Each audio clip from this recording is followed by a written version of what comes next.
All right, here we go. What is up, everybody? Hope you guys are staying safe out there as always. And let's look at some price action for Bitcoin.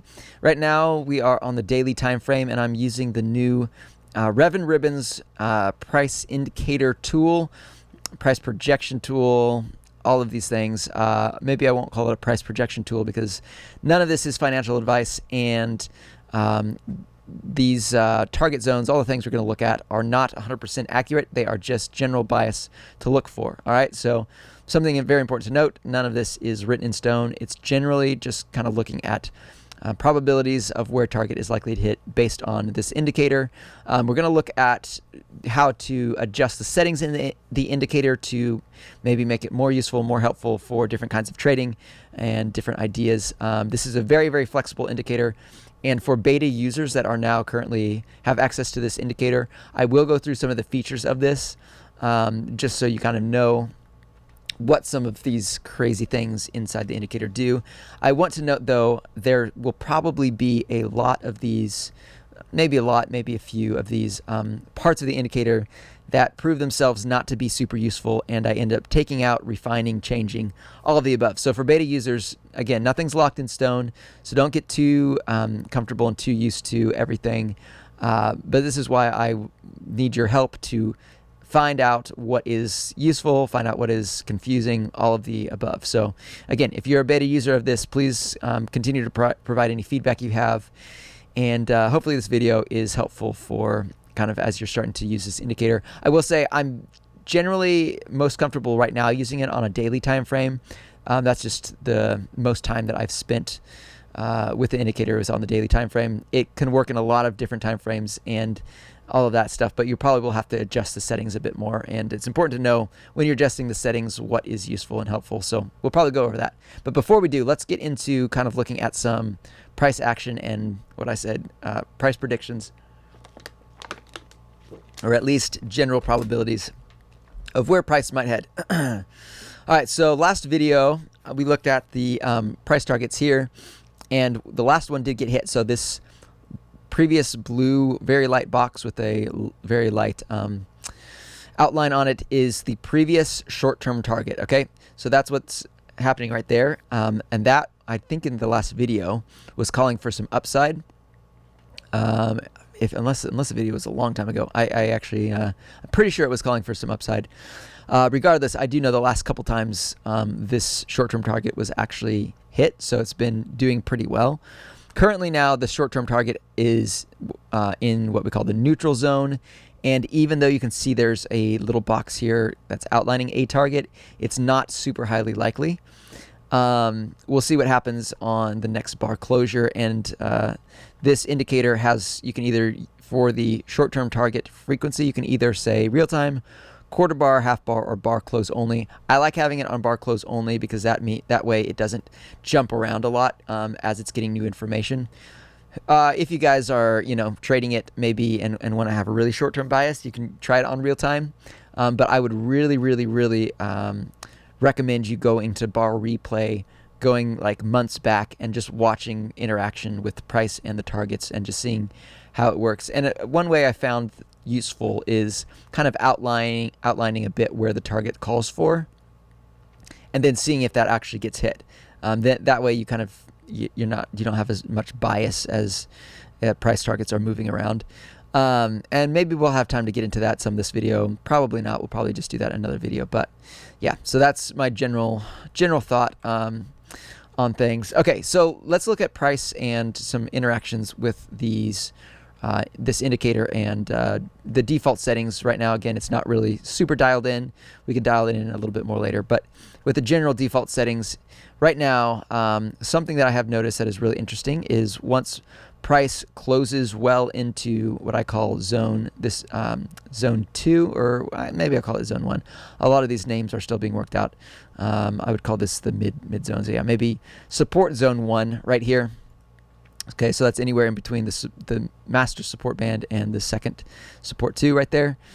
anytime this has happened, we're looking for a really hefty bounce. Okay, so the past 2 times in the consolidation that's happened, and it kind of does matter if you're in a consolidation period versus a bear market. Like if you're in a bear market, this will happen less often. But if you're in a consolidation period, you're actually more likely than not to see a nice bounce after hitting the zone. Now, this closed in the zone and continued to go lower. We'll look at that in a minute. But right here, we saw a closure and then a pretty nice bounce. Right here, we saw a closure and a small bounce, then another closure and a really nice bounce. Again, we saw a closure here and a pretty good sized bounce out of it. So what did we just see back here? We saw a closure and a nice bounce. Okay, so has it gotten to the target, what I would consider the target yet? I would say no, because generally what we see after it hits the support zone, especially if you're in a consolidation / bull market, you'll oftentimes see it at least hit the master resistance band up here. Okay, so that's kind of my price. That's my what I would say my next price target based off of just that information is. You can see in the past succeeded right there. We succeeded right here. This was a failure, so I'd say that was not. This was a success massively right here. So that worked out. Let's look at some other ones. This one, I don't know if I would call that a success. It wicked into it. So if you're maybe, kind of watching this indicator, you could have gotten a nice trade right there. But it did close below one more time before it finally went up back into that. So I don't know. That one depends on what exactly you're looking for. This one was a failure. I will say one thing I've noticed is if it closes into it and then the next bar is another down bar, that means it's a lot less likely to actually work out. But it definitely really depends on the market periods you're in. This one right here closed, and then this was a failure. This one, none of these really closed, but a lot of these did wick into it. So even if you would have gotten in, if you're kind of trading live, if you would have gotten in on a nice wick into the downside, it had a massive bounce. And then, yes, it did come down one more, but then it did have another even better bounce kind of up to it. Same thing here. It had a nice wick into it, massive bounce up. So oftentimes when you see a wick into it, it's at least a great place to be buying.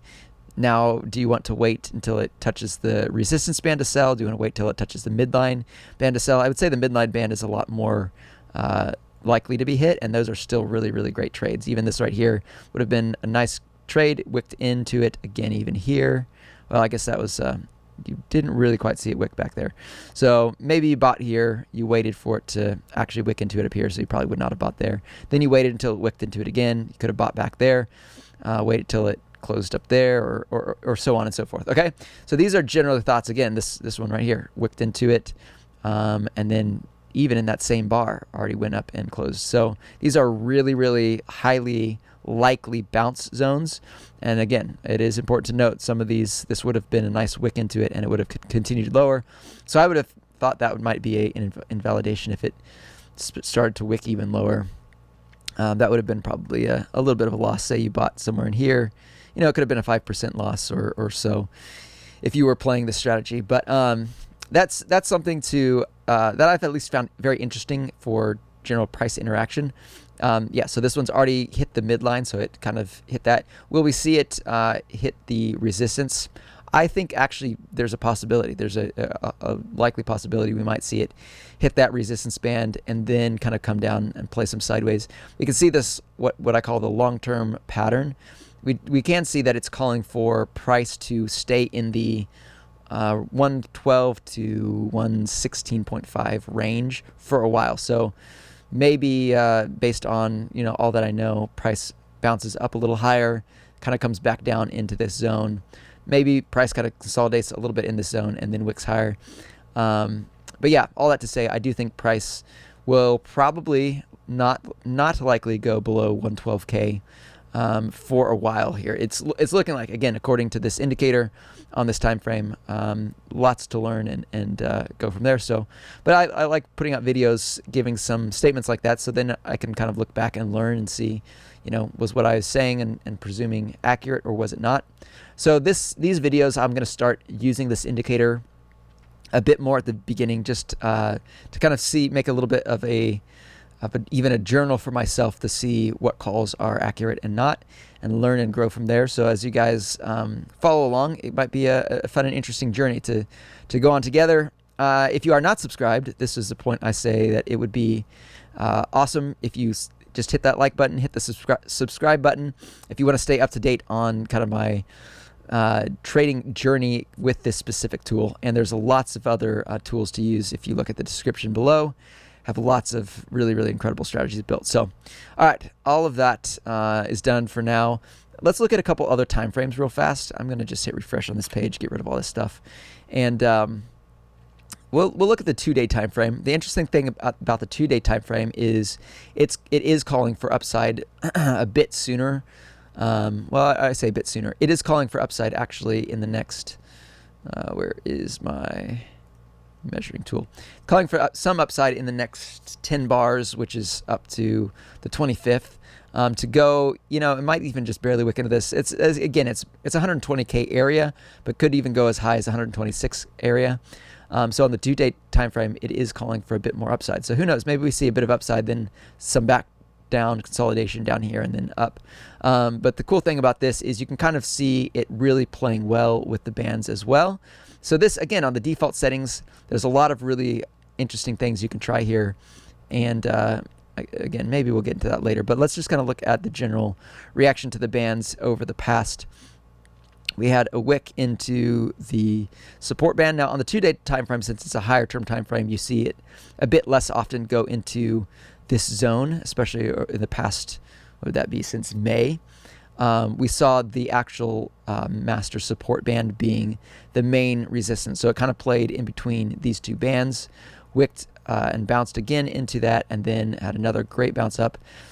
Had a nice touch here a couple times on support zone 2, then some consolidation and down into it. So these, are really interesting to play maybe against each other. So I wouldn't necessarily recommend, unless you're thinking really long term.